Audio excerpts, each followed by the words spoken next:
Hello there and welcome to Fairyland Cottage, and thanks very much for joining me here today for the last video of 2020. And I asked you over on Instagram and YouTube stories if you had any questions about country living or simple and sustainable living, so I'm going to answer those in this video while sharing some of my favourite footage from this year.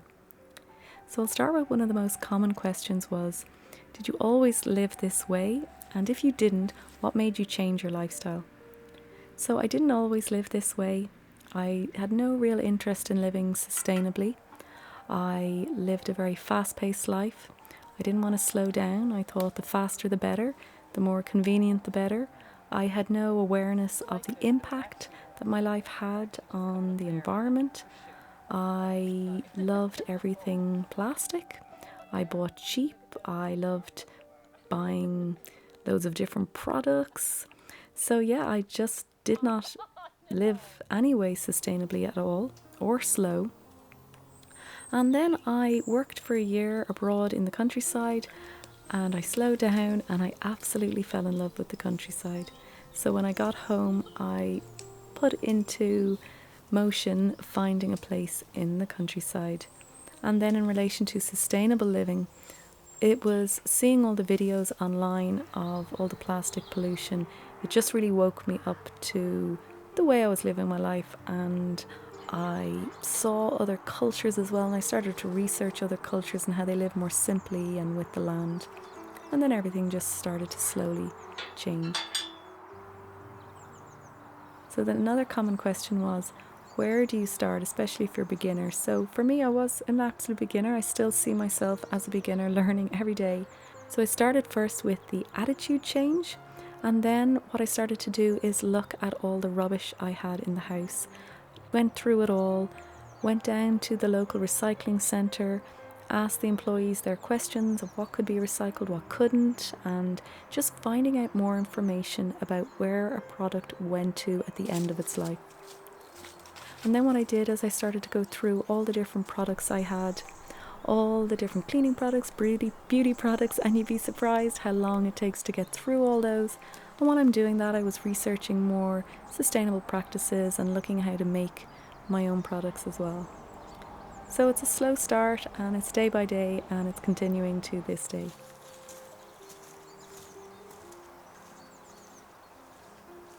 Another common question was, do you miss anything if you lived in the city? So I did live in the city, and there's not much I miss, but what I do miss is the convenience of the city. I found there was more zero waste shops in the city. You don't necessarily need a car. You can cycle everywhere, or get public transport, or walk everywhere. So yeah, I miss the convenience of the city. That would be the main thing. But what I don't miss is a lot of pollution. I love also being able to see all the stars in the sky in the countryside. I love the fresh air. So yeah, there's not much I miss about the city living. Another question was, what's the most difficult thing you find about living sustainably? I find everything pretty much difficult about living sustainably because we're not in a world that's conducive to sustainable living. I don't think so anyway. I always feel like I'm swimming upstream against the current because the world is just filled with plastic, and it's filled with convenience and not very sustainable practices, and convenience seems to override kindness to the earth, to the planet, and so forth. So yeah, that's what I find the most difficult, that it's not really mainstream yet, but it's getting there. Another question was, do you work outside the home? And also, how do you find work when you live in the countryside? So in the countryside, maybe it's because Ireland's quite a small country, so it's very easy to live in the countryside and commute to the city. So it's very easy to find work, I find anyway. And I work outside the home. Well, I used to work outside the home. I wasn't needed as much this year because of the current situation. So I used to work on a vegetable farm part-time, and I loved doing that. And yeah, it's very easy to find work in the countryside. And actually my husband, that was one of the things he was nervous about when we moved to the countryside, that he wouldn't have work and it wouldn't be as easy for him to get work because he works freelance. But actually he's found that he's had more work since living in the country, so that's a real positive. Another quick question was about the fire stove and does it heat the whole house?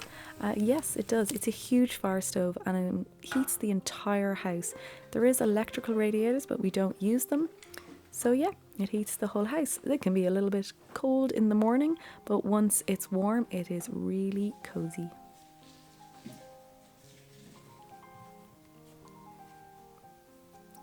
Another popular question was, do you ever feel lonely living in the countryside? So that would be a no. I really never feel lonely living in the countryside. I don't really feel lonely in myself. Maybe that's because in the countryside there's more of an emphasis on community. People chat to one another on the street. There's a really friendly vibe. Now there still can be a friendly vibe in the city, and there's great communities also in the city, but I find the countryside a little bit more conducive to community living. But even with no one, we still live out in the countryside, so there's not a huge amount of people around us. We've got neighbours, very friendly neighbours. People are always very friendly, I find, in Ireland in general. So yeah, people seem to help one another more here. Another question was, do you ever get bored living in the countryside? And I find that such an interesting question because actually I got more bored and more lonely when I lived in the city.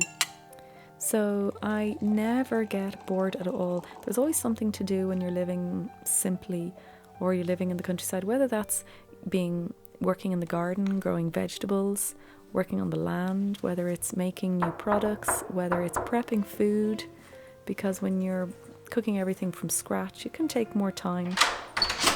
So yeah, never ever get bored. But it always feels really healthy and grounding.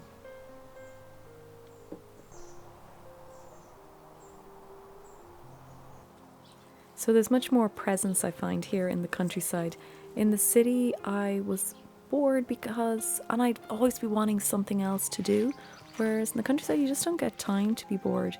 Your hands are never idle.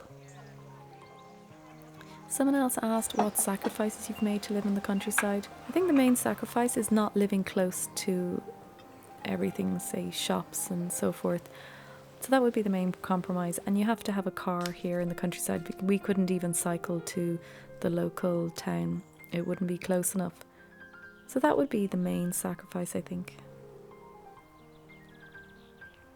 Someone else asked as well, do you shop daily or weekly, and do you prep your food and so forth?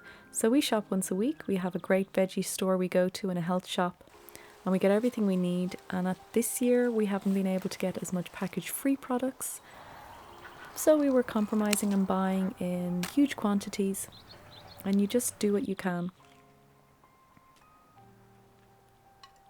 So there are all the questions for today. If you want me to do a video like this again, just let me know. So thank you for listening to the answers, and I want to thank you all for watching all the videos in 2020, for all the likes and the shares and the comments. I've really enjoyed chatting to everyone here and over on Instagram. And a lot of the questions actually I answer in the ebook bundle, so if you want to purchase that, I'll give 10% off till the end of the year. So have a wonderful week. I'm going to say goodbye to 2020 and I'm going to see you next week in 2021.